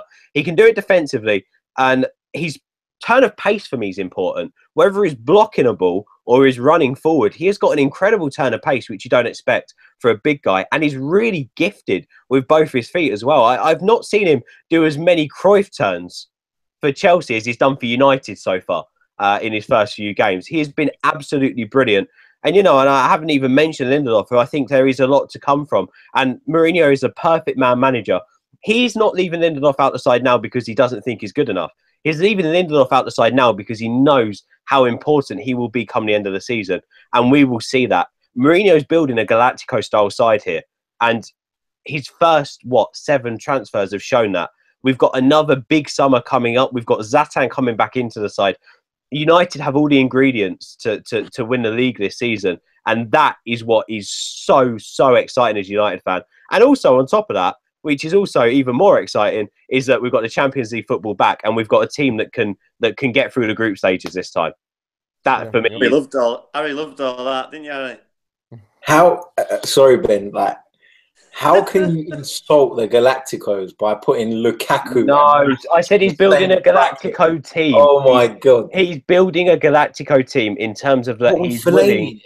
No, you're missing the point. He's buying players for big amount of money who are brilliant in their class to go straight in the side. If you remember, he didn't buy Fellaini. Fellaini is not one of those. In terms of big players, I'm talking Eric Bailly, who's more or less now proven himself to be a quality acquisition.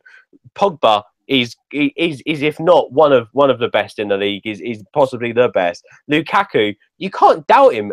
Would you say Lukaku's not one of the best strikers in the league? No, I'm not saying that. Look, I just Then you've got to the put word Galacticos and Lukaku just no. they He's just don't building. He's fit. building his own Galactico side. Is what I'm trying to say. I'm not saying that he's building the Galacticos. It's just a way that he's going out and So you mean spending in the terms money of him on going and spending on money? quality players to bring in to make his own sort of Galactico team. Look, no one's going to get close to those Galacticos. I'm not going to lie, and you can't mention players now in that same breath. I hate comparing players like that, but the way he's doing it is in the same mold, and he's got his own style of it. And I think that he will end up buying a Griezmann. I think he will end up buying a Bale. And I think that's the way he's sort of going with his transfers. He has individually picked out key players in key positions and he's bringing them to the club. And he's built a spine already, which is really promising. It's about filling those gaps now. And that's what he will do in the future. And it's exciting for United fans. It's so exciting for United fans. And it's worrying for Arsenal fans and other fans of Premier League clubs. Yeah, I mean, you mentioned Matic earlier. Personally, for me, I think he's going to be a more important signing than Lukaku. You saw, in fact, just look at Lukaku's first goal for United against West Ham. Who won the ball? Who broke up play? Who distributed it? It's a change of pace. It's ridiculous, isn't it? It's just his reading of the game. It's his reading of the game. This guy is he's not just a physical Neanderthal that, is a knuckle dragger. This guy knows how to play football. Yeah. He's the kind of central midfielder that United have lacked for years. And I'm talking like even back when Roy Keane. Is that similar kind of presence, the way that he wins the ball and he knows who to give it to straight away. It's that kind of experience. It's priceless. You can't, it's easy to say, oh, Lukaku, they spent money on Lukaku, they spent money on Lindelof, but Matic is going to be the key signing for me anyway. Yeah. But listen, we could go on about United all night, really, because obviously Rodri's a United fan, you're a United fan, and I feel sorry for Harry. Let's do it. Let's do it. Harry can just sit there and listen. It's fine. It's completely fine. Oh, okay, I'll tell you what. One more thing before you go. This won't end. One more thing. Because I said to Rodri at the beginning of the season, I thought that West Ham had a fantastic transfer window. They brought in players with Are they going to turn it around? So please just tell me they're going to turn it around. No. It doesn't help. It doesn't help when Snodgrass has come out and saying what he's saying, does it? That doesn't help one bit. He's basically said his manager doesn't know where to play him. So, and he doesn't play a left midfield, and he's a left-footed midfielder. So I can work that one out. No, I think West Ham. West Ham. I've said this on one of our podcasts. I think it was last season. I think their expectations are just too high. Like Bilic came in his first season. I think he finished 8th or 9th or something, somewhere around about there, and he overachieved. They moved to the London stadium. They've started spending a bit more money on players. They seem to have this curse where they go and pluck out half decent players. They arrive at West Ham and they just turn crap. I don't know what it is like, but I also think they expect far too much. And because like Gold, Sullivan, Brady, they've put money in there, and their expectations are to move West Ham onto the next level. I think they're expecting too much too fast. And I give Tottenham as an example of a club that have developed over a long period of time and are now in a position to compete with everyone. Tottenham are a prime example for me. They've done it slowly over a number of years. Now they're building their stadium. They're going to move into a bigger stadium. And I think they're going to cement their place as one of the top clubs over the next few years. So I think Tottenham is the benchmark. Tottenham is what a club like West Ham should be looking at. But even at this point, they're still really far behind that. They're nowhere near what Tottenham are. And they need to be a bit more realistic if they want to get there. How big's the new ground at Tottenham? How big will that be? They've gone 61,000, and they've done that just to have 1,000 more than us. So they be the biggest club in North London then? No. Oh, that was coming. Yes. The biggest club? No way. 13 league titles against 2. I don't think it's even a competition. You know what's really interesting about West Ham? For me, they need a run of home games. For me, West Ham right now, and they're not going to get one for another 6 games, which is really difficult with what's going on at the London Stadium because of the old track events. But one thing I can see happening, I can see Benitez leaving Newcastle and ending up at West Ham. I can see that happening. But then, do you know what frustrates me? Benitez is too good a manager to be at Newcastle and West Ham. So it's one of those. But I can see that happening, and I'll take Benitez him. could save their season. You'd take Benitez? Yep, I'd take Benitez. It says a lot that he was there at the UEFA Elite Forum of Coaches, and last year he was in the Championship. He's managed Liverpool, Valencia, Real Madrid. Yeah. Inter Milan. Yeah, and he's at Newcastle dealing with Mike Ashley. Bloody Chelsea as well. Let's Newcastle's still a big club. I know they've just come from their Championship. They're still a massive club. But I know what you're trying to say. I know what you're getting at. No, I wasn't. I completely agree with you. Newcastle are a huge club, and I'm so happy they are back in the Premier League. I'm not. They are a Premier League club, but with the way that Mike Ashley deals with that club, he doesn't deserve a minute of Benitez's time. He just doesn't. Yeah, I agree. Great stuff. Well, guys, I think we should call it a night. What do you reckon? Yeah. By the way, thank you guys. It's always good coming up. I always end up on here for 2 hours when I come on, but that's because you get guests like Rodri and Harry on, who are always great to chat to. So, cheers, lads. Yeah, I was enjoying the Tottenham chat. Should change the name to Fishing Rodri. Yeah, it's only when I'm on. I think it's only when I'm on, isn't it? No, I'm only messing. Well, you didn't see what he's been doing to little Jan the past couple of weeks. Oh, about the pillows. I've seen that. That's a story. No, tell him about the what's the who he looks like. What does he look like? The guy from Posh Porn, yeah. PAWN, not PORN. We've got another 10 more minutes before TVX starts. I don't know. Better call him to see if he's all right. Right, gents, it's been an absolute pleasure having you all on. Before I let you go, Twitter handles, Rod? Mine's Rod James Giggs. Ben? Yeah, at Ben Pierce Talk. And you have a podcast as well? Yeah, go check out The Topic. Thank you for plugging that. If you weren't going to do it, I might as well. And Mr. Harry? Yeah, my Twitter is at Harry, and then my surname Symeou, Symeou. I know it's a bit of a pain to spell, but I'm sure it'll be in the description underneath this. And then we've got our Sofa Sports News podcast, which still comes on quite often as well.